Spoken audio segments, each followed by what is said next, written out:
One of the biggest protests in its history. Israelis are angry over proposed changes to the judiciary. Prime Minister Benjamin Netanyahu argues he's trying to restore the balance of power, while critics say he will destroy Israel's democracy. Is a predicted constitutional crisis on the horizon for Israel? I'm Andrea Sankin. Today's newsmaker is Israel's protests.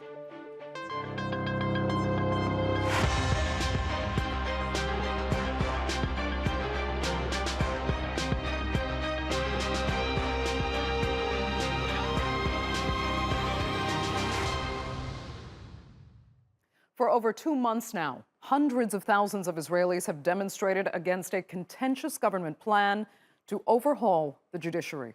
A series of bills is set to curb the power of the courts, and despite major backlash, Prime Minister Benjamin Netanyahu and his allies have pledged to press ahead with their plan. If all goes in their favor, the bills could be passed into law as early as next week. Netanyahu says his aim is to balance the branches of government, but his critics say it's a threat to democracy. Let's look at what the bills entail.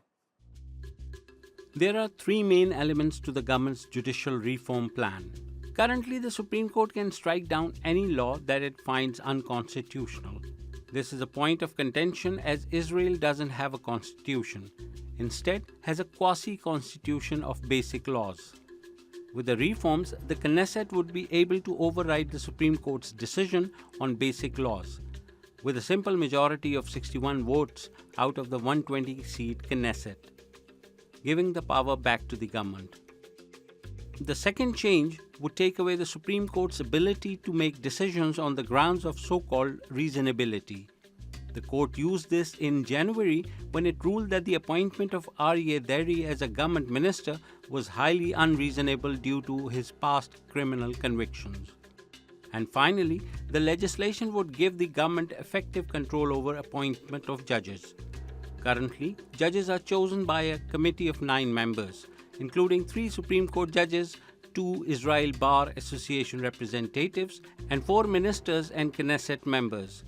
Under the reforms, the 2 Bar Association representatives would be replaced by 2 public representatives, chosen by the Justice Minister.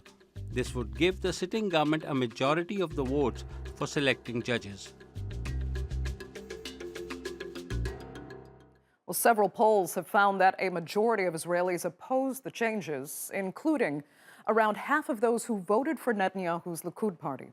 Critics say the changes will destroy the country's system of checks and balances and concentrate power in the hands of the Prime Minister and his allies.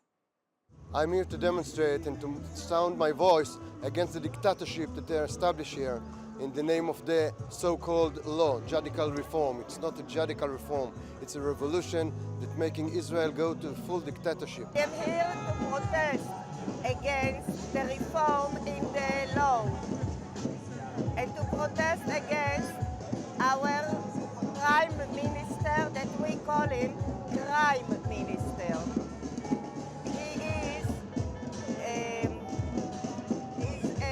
Becoming a dictator.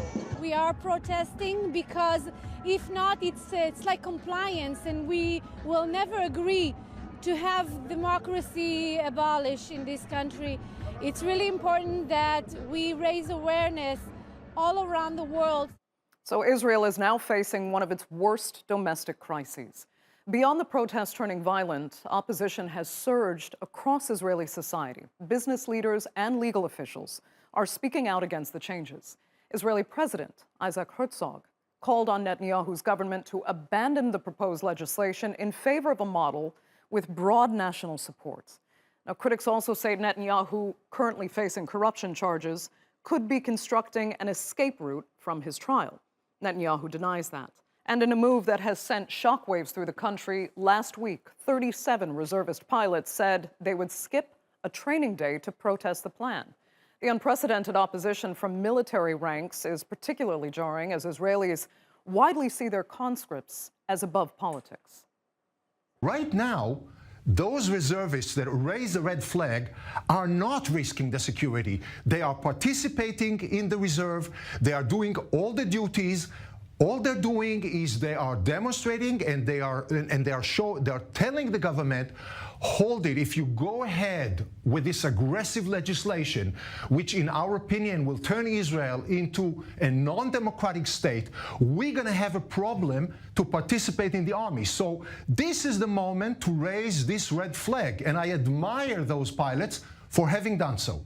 So will these protesters stop a determined Netanyahu and his coalition from passing these laws? Joining me now to debate that are, from West Jerusalem, Eli Hazan, Foreign Affairs Director for the Likud party and former spokesperson for Prime Minister Netanyahu. From Tel Aviv, we have Jeremy Saltan. He's former Knesset faction director of the Yamina party. And also in Tel Aviv is Neri Zilber, a journalist and adjunct fellow at the Washington Institute. Thanks all so much for being with us. You know, the sheer size of these protests really, it is impressive. If you believe the estimate of 500,000 Israelis, that's, equivalent to about 16 million Americans in the United States, for example, coming out on the streets. Still, Netanyahu supporters say they are the silent majority here. So, Neri, how popular is this movement? Well, just based on opinion polling going back 2 months since these quote-unquote reforms were first floated, the vast majority of Israelis are against it, are against these reforms, are against the judicial overhaul proposed by the Netanyahu government to the tune of 60%. And that's been consistent for the past 2 months. And it's important to add a significant portion of even Likud voters, something around 25 to 30% of Likud voters are against these quote-unquote reforms. And you're seeing the result on the streets. Hundreds of thousands of Israelis for the past 10 weeks have taken to the streets consistently in the most sustained and largest protest movement in Israeli history.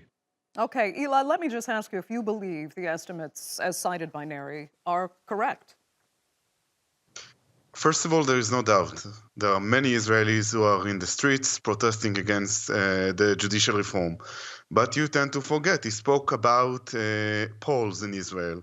The pollsters in Israel, except one company, right-wing company, is always mistaken.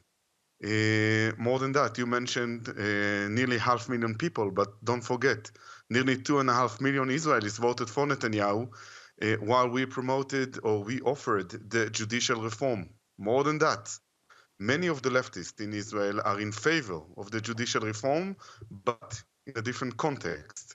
They are willing to compromise.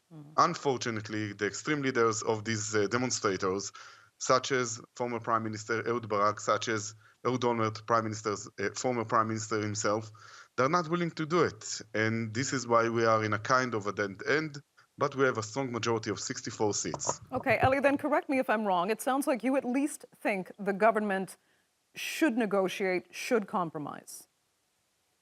No doubt about it. We said that from the beginning. I'll tell you what is my problem.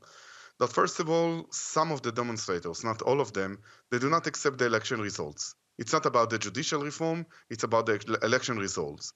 Second, they are not willing to come into a compromise. For instance, there is a very famous offer of two Israeli intellectuals from the left wing, not from the right wing, named Professor Yuval El-Bashan and former Minister of Justice, Professor Daniel Friedman.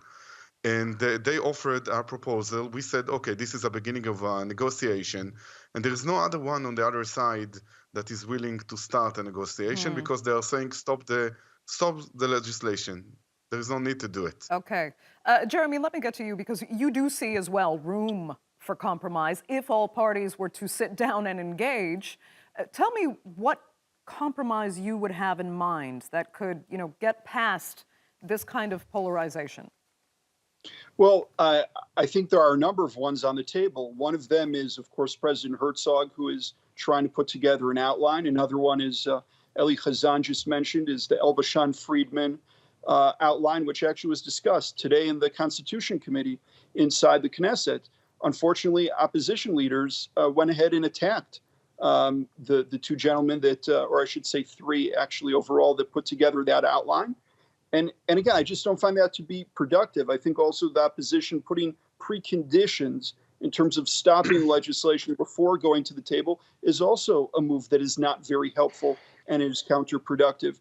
I think, as we've seen throughout Israel's history within our Knesset, our parliament, if you have one side that has a version of the coalition, you have another side from the opposition that comes with their own version, that you have vigorous debate within the committee, and then you're able to come to some sort of compromise. What we've had until now is a lot of outside experts, a lot of attempts, as we said, of different people to come with various compromises. Some might be more leaning towards one direction, some leaning to the other direction. But the opposition, unfortunately, has not gone to actually sit with the coalition to go ahead and discuss what would be good in terms of what they would like to see. And like I said, just today, El-Bashan and Friedman's outline was discussed in the committee, and it was rejected by the opposition. Okay, so if you don't see these parties reaching a compromise, will one side get its way here? Well, obviously, if the opposition doesn't come to the table, then the coalition needs to make a choice. The choice is either to go forward with the reform as is, or to go ahead and make modifications just between themselves, between the parties that make up this coalition. And of course, if the opposition does not decide to go ahead and move forward on this, then I would encourage the coalition to sit down with some of those who have come up with a lot of these other ideas in terms of possible outlines, and among themselves, among the coalition, come to some sort of different version other than the one that we have right now on the table. Okay. Neri, let me ask you, from what we've heard from our other two panelists today, I mean, is there a sense of intransigence, an inflexibility, I should say, on the side of the opposition here? No, not at all. It seems like I might be the minority on this panel, but let me break it down for the viewers in terms of the reality of the political situation here in Israel. Number one, as Eli said, the opposition leaders and the opposition are inflexible. The protest movement on the street is not led by the current opposition leaders. It's not led by former opposition leaders. This is a genuine grassroots revolt by the vast majority, vast swaths of the Israeli society, whether Israeli military reservists, the high-tech sector, lawyers, doctors, and on down the line, who are very genuinely concerned about the future of Israel's democratic system. This has nothing to do with political parliamentary politics or party politics, nothing of the sort. As one prominent Israeli columnist put it, if opposition leader Yair Lapid got lost in the Brazilian jungle, these protests would continue as if nothing happened. That's point number one. Point number two, this isn't about the recent election results this past November. If the Netanyahu government, which is the instigator of these vast and drastic and radical reforms to the Israeli system, had not put these plans and legislation on the agenda, then you wouldn't have seen the protest movement come about. You have people on the streets who have never protested a day in their lives, and they're not even reflexively anti-Netanyahu per se. Yeah. There are a lot of centrist and right-wingers on the streets who, again, are very and genuinely concerned about the government's plans. And just a final point in terms of what Jeremy said, no, this isn't about the opposition being inflexible or not coming to negotiate. If the government would reasonably stop its legislative push in a matter of weeks, right? It's putting the most drastic changes to Israel's democratic system on the table and wants to push it in a matter of weeks with no real debate. Okay. Certainly not in the Knesset committee that was mentioned earlier. That's a circus. It's a circus. Okay, Neri, from the comments I've read from you actually have said that the real culmination of this will be in a constitutional crisis. So what does a constitutional crisis actually equate to in Israel, if that's the end game here? Well, it would be really uncharted territory for Israel. Nothing of the sort has ever even come close to happening, which just signifies how drastic Netanyahu and his government's plans really are. Constitutional crisis means the government goes ahead and passes this package of legislation, undermining the power and independence of the Supreme Court and various other legal authorities here in Israel. And then what will likely happen is a standoff between the government on one side and the Supreme Court on the other. And then every authority, whether military, police, intelligence, and the like, and every citizen really will have to decide whether they're going to listen to the government, which again was democratically elected, or the Supreme Court and the rule of law in Israel, a standoff that could have catastrophic implications for the Israeli state. Okay. Eli, would you envision the same end game here, or is there a better way out of this? I don't know what will happen. I know one thing, that it's very funny to hear Neri saying the rule of law about the Israeli Supreme Court. Because if you can say something about the Israeli Supreme Court, it does not keep the rule of law. Let me give you an example. Israel does not have a constitution. And until 1995, specifically, we didn't have a constitution. And then a few days after the assassination of Rabin, the president of the Supreme Court, Aaron Barak, decided in what we call Bank Mizrahi verdict that Israel, in fact, have a constitution. And from now on, we cannot legislate any law against this constitution, the same basic laws of Israel. And if the legislator will do it, then he can disqualify those laws. By the way, he did it with no discussion in the Israeli public. At least right now, we are calling to the opposition, to the demonstrators, come to the Knesset. Let's have a discussion. And Aaron Barak did it without any discussion. He just told democracy. More than that, Neri spoke about the demonstrators. But I want to come back to the demonstrators of 2005 who demonstrated against disengagement, and they've got a very terrible, I would say, treatment from the Israeli Supreme Court. Now, many of the demonstrators all the time say, we need someone to balance the government. But I don't know any other country in the world, any democracy, I would say, that has a Supreme Court with unlimited power of 15 judges. And you have to understand, I spoke about nearly 2.5 million people. We are speaking about 2.5 million people who want to dismantle to what they call the oligarchy. 15 unelected judges who elected, most of them, not all of them, brought his friend, and we want to put an end to this. We want to restore democracy. We want to go back to the situation before 1995. Okay. And we are not willing to compromise about it. I mean, if the opposition will not compromise, we are going on until we will restore democracy. Okay. Jeremy, does that sound fair and feasible, what Eli is describing? Because obviously when Netanyahu supporters talk about the restoration of democracy, it means something very different to the people on the streets. Look, what we need to see from the coalition is flexibility. And what we need to see from the opposition is frankly, to drop these preconditions, to say, stop talking, stop having Knesset committees, and only then will we sit down for a conversation. That's just not helpful. That's not productive. The way that it works in the parliament is the opposition is not usually in a position where they get to go ahead and say that we're the ones that are going to change the rules of the game. The rules of the game are the way that they are. The opposition should come and go ahead and make sure that their voices are heard and be a part of the process. And again, I can understand why Neri has an issue with it, but I have a very big issue with the fact that the opposition is not giving an alternative proposal of how judicial reform looks like to them.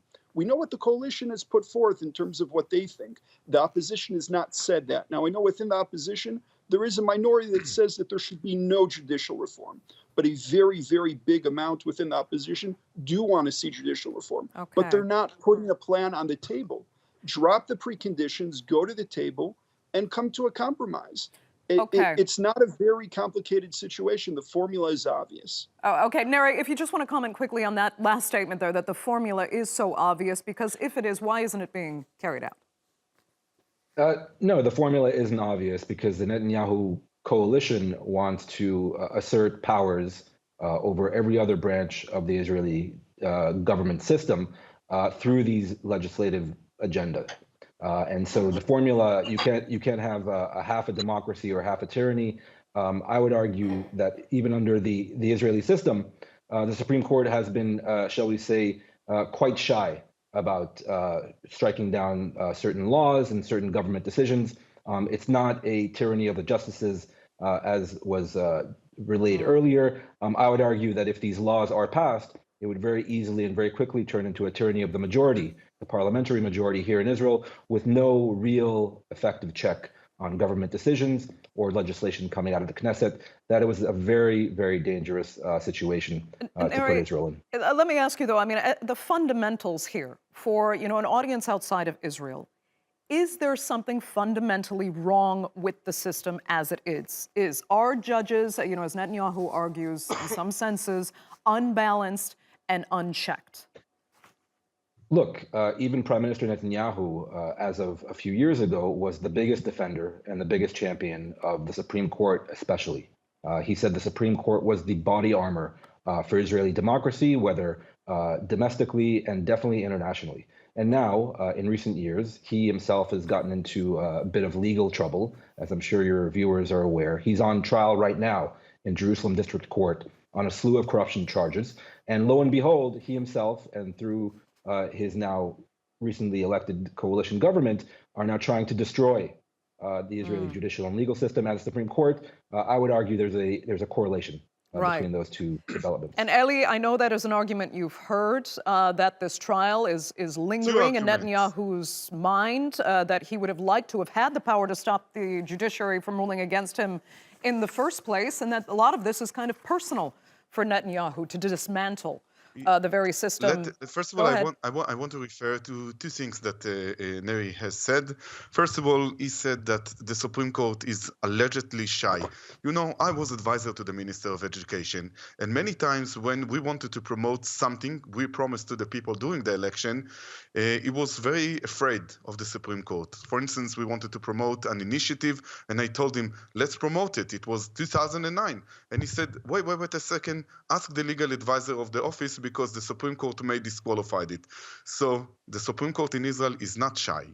The Supreme Court in Israel is deter. It deter the legislative to legislate rules, and we are going to change it. Detail number 2. Neri spoke about Netanyahu, but he tend to forget that even people like me, we were in favor of the Supreme Court, of the old Supreme Court, but something has changed in the last decade. For me personally, it started in 2009, when I was advisor to the Minister of Education. But many of the Likudniks, more than that, before the election, look at the list of Likud, of the primaries of the party. Most of the candidates were in favor of restoring democracy. And we said out loud before the election that we want to restore democracy to Israel by bringing judicial reform. We've got 64 seats. I tell you what, one more thing, if you allow me, they did not want to listen because they consider people like me as the plebs. We don't have the right to say something about it. There are oligarchs in the Supreme Court, and they are the only one who can say something. Interesting take there. Jeremy, I just saw your eyebrows go up. If you want to comment, go ahead quickly. No, I think that it's a very simple formula. We need to see both sides just sit down in the same room and get together until the white smoke comes up. Jeremy, I hope that that's what happens. I'll tell you what, because I want to talk a little bit in the last few minutes about the core reasons that people are out on the streets, thinking about what their future could be in the state of Israel, and whether or not they might be looking at, for example, the United States Supreme Court and thinking, this is what we could be facing if these laws go through. A dramatic turn toward one political ideology that leads to policy change on, everything from women's rights to other minority rights. Is that factoring in here for the individual Israeli now? Look, I think that for sure, if we're looking at changing the selection of how we choose our judges, it would make sense that you're going to have people who are going to be afraid of what the change could mean in terms of what kind of justices are going to go ahead and come out as a result of the process. But I think it's also important to say in that regard, this isn't the United States where we have 9 justices, we have 15. If we have the maximum term, which I don't know if we will, but if there is the maximum term of this government will be able to appoint 4 Supreme Court justices. That's 4 out of 15. That means that if the opposition wins the next election, they can go ahead and repeal it and go back to the previous way. And the other 11 justices will still be according to the way that it was before. And eventually those 4 that were appointed will reach the age of seniority and be forced to retire at the age of 70. No, let me get Neri a final word. I mean, are there safeguards in place then from what Jeremy is describing? No, not at all. I mean, with all due respect to Jeremy, the issue of appointing judges is one thing, but you could very easily have the government then lower the age of retirement for justices and then pack the court with its own justices, to say nothing of the fact that they want to pass legislation essentially doing away with the Supreme Court's ability to even review laws and government decisions. So the fact But you're that you talking have about things that X aren't on number- the table. They are on the table, Jeremy. They're being discussed as we They've not speak in been the written. Knesset committee. Okay, very unfortunately, gentlemen, I'm going to have to interrupt it there. And Neri, that will have to be the final word for this edition of the Newsmakers. I'd like to thank all three of my panelists so much for being with us, and I'm sure we'll be discussing this in the near future as well. So thank you for joining us. Thanks to our viewers as well. Remember, you can follow us on Twitter, and do be sure to subscribe to our YouTube channel. I'm Andrea Sankey. We'll see you next time.